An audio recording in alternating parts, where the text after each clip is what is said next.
Bonjour à tous, j'espère que tu vas bien. Aujourd'hui j'ai envie de te parler d'un sujet pas très marrant mais très utile. En France, 300 voitures sont volées chaque jour. Malgré tout, le taux de véhicules volés a diminué de 2,5%. Alors, pour essayer de comprendre tout ça, le magazine Autoplus s'est penché sur le classement des voitures les plus volées en France en 2016. Sur le haut du podium, on retrouve le Range Rover Evoque, avec un score de 196 vols pour 10 000 véhicules assurés.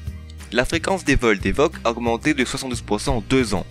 La raison, le véhicule bénéficie toujours d'une cote d'amour dans les milieux urbains, milieux les plus propices au vol.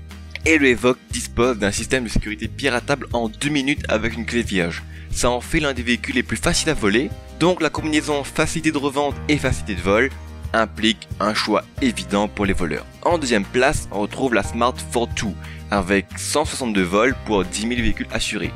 Là, pareil, sa protection contre le vol est mauvaise, mais les voleurs ne volent pas pour les revendre comme telles. Non, c'est une toute autre stratégie pour la Smart. En effet, les pièces sont coûteuses à remplacer, alors chaque voiture volée est revendue à la découpe. En troisième position, c'est un autre SUV urbain qui a la cote, le BMW X6, avec 159 vols pour 10 000 véhicules assurés. En quatrième position, c'est le couple Range Rover et Range Rover Sport. En cinquième position, on retrouve l'éternel Twingo 1 avec 115 vols pour 10 000 véhicules assurés. Cette voiture est aussi facile à voler qu'un vélo. Je sais que beaucoup de jeunes sont propriétaires de Twingo 1, alors si c'est le cas, je vous dirai à la fin de la vidéo la technique la plus efficace contre le vol selon les assureurs français. En sixième position, c'est la Clio 4 qui fait son entrée dans le classement avec une carte électronique beaucoup trop simple à pirater et un système de démarrage trop perméable aux intrusions électroniques. Malheureusement, ce défaut se répercute sur quasiment toute la gamme Renault. En 7ème position, on entre dans la zone orange, c'est-à-dire en dessous des 100 vols pour 10 000.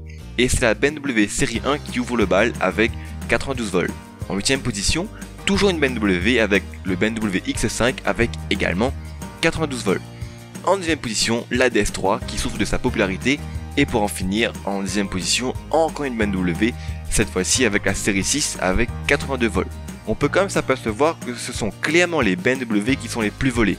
Cela s'explique par le fait qu'elles sont omniprésentes en milieu urbain et c'est dans ce milieu-là même que les voleurs font leur choix. Sur ton coup là, putain, relax, tout sur l'aéroport, je te dis. De plus, une BMW se revendra très bien en pièces détachées qu'en véhicule complet. Maintenant, certains véhicules ne sont quasiment pas volés. C'est le cas de la Porsche 911, voiture la moins volée en 2016 avec 7 vols pour 10 000 véhicules assurés.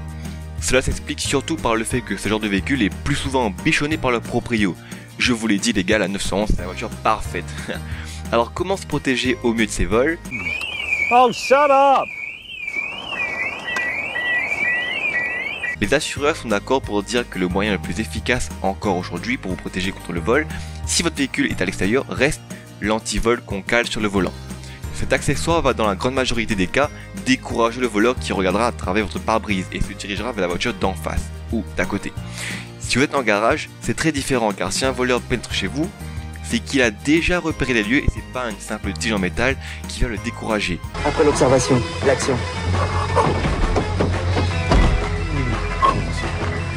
Et les meufs, ils vont les mettre où à ton avis? La démarche n'est donc clairement pas la même. Si vous voulez vous mettre dans ces antivols, j'ai mis un lien Amazon sur un très bon antivol pas cher et super simple à installer. J'espère que cette vidéo vous aura plu, moi je vous dis à dimanche prochain et n'oubliez pas, plein gaz!